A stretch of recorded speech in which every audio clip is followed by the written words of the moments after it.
Is there any money in there? Yes, let me take out any money I have in my left pocket with my right hand. Okay, with your right... Oh. Forget it, how about we just go right into the Okay, demo? forget the money, I'll collect it later. Wow. Is that beard itchy? Yeah, a little itchy. Ah. I find it collects all the sweat when I'm working out though. And then you just have to, wipe it off, wipe it on the shirt.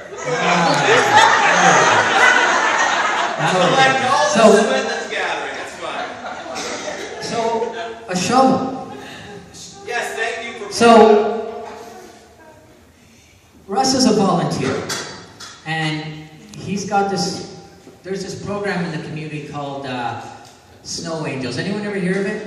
Yeah. Snow Angels is where neighbors go out and shovel snow for their neighbors who really aren't able to do it at the time. So can we have a demonstration of the snow shoveling? Thank you, Tony. About 2 years ago, that's 2 years ago, 2 years ago, well, maybe about 5, a long time ago, I was doing the Snow Angels program, like you're mentioning. So I was shoveling snow out in my neighborhood, kind of like this, just shoveling snow. It's a really tiny shovel. And it's a real flick of the wrist, which I don't know, I found a lot of success with. And they threw it in the neighbor's yard. Yes. So you just throw it behind you. You don't really realize where the snow's going. And as long as you're not watching, who cares?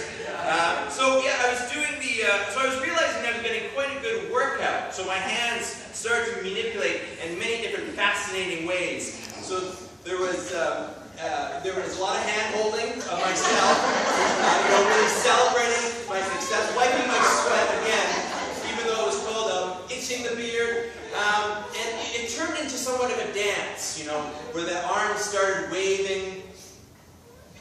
There you go.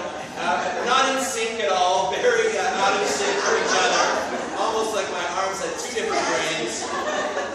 And it was like a hula, really, in a way. So, Russ, is it true that there's benefits from snow shoveling, that it makes you stronger in the chest and arm area? Yeah, I don't know if the audience could...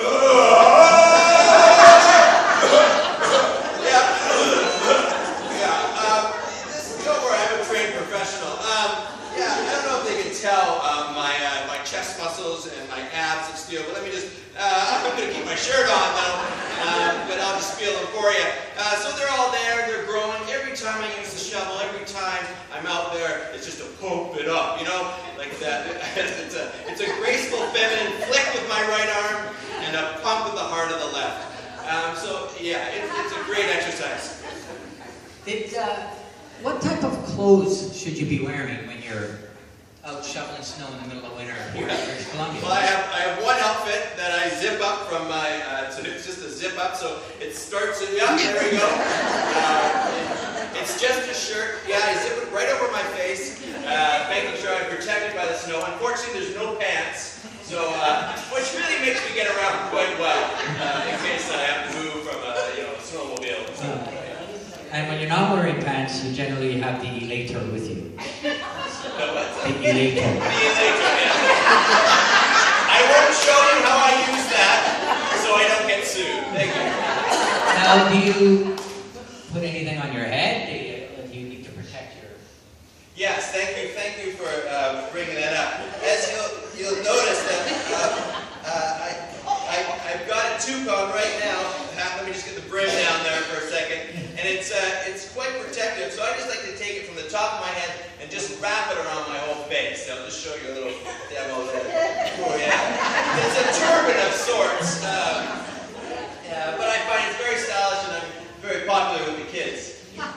Awesome. And finally, Russ, can you tell us a story about when you were in high school and people used to give you wedgies? Thank you. I'm just kidding. Keep those hands there.